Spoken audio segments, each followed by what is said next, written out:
देवा घर नागारी एक गोवा मंदिलवा जिला हिलावले बा एक गोवा मंदिलवा जिला हिलावले बा शिवा गुरु के रूपवा आला बोल जिला हिलावले बा शिवा गुरु के रूपवा आला बोल जिला हिलावले बा अरे शिवा गुरु के शोभा बारे बारे जतवा जिला हिलावले बा अरे बारे बारे जतवा जिला हिलावले बा जतवा से बहे गंगा बोल जिला हिलावले बा अरे जतवा से बहे गंगा अरे जिला हिलावले बा जतवा से बहे गंगा अरे जिला अरे शिवा गुरु के सब ले तू जावा के चनवा जिला हिलावले बा जावा के चनवा जिला हिलावले बा आई चनवा से लौके सना अरे जिला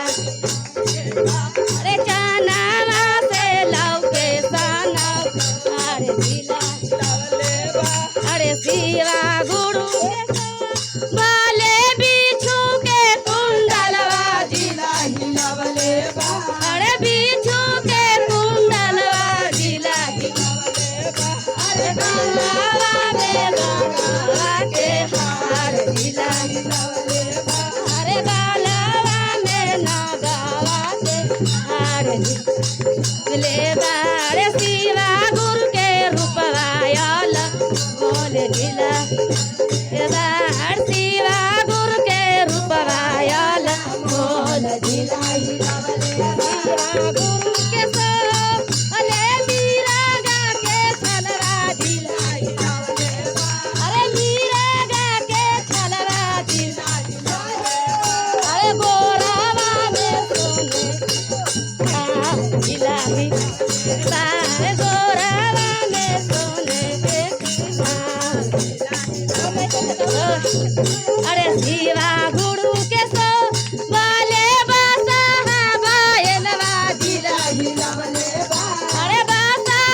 बायलवा जिला अरे संघवा में भूता रंगा जिला अरे संघवा में भूता बहे अरे जिला अरे भोला बाबा के सो जिला हिला अरे संगवा में गौरी या जिला हिलावले अरे संगवा में गणपति लालनवा जिला अरे संगवा में गणपति लालनवा जिला अरे शिवा गुरु के रूपवा आला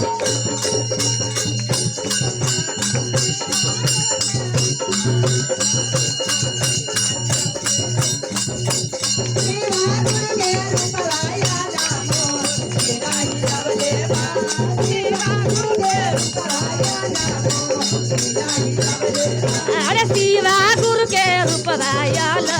बोल जिला हिला अरे शिवा गुरु के रूपवा आला प्रेम से बोले शंकर भगवान की जय सच्चे दरबार।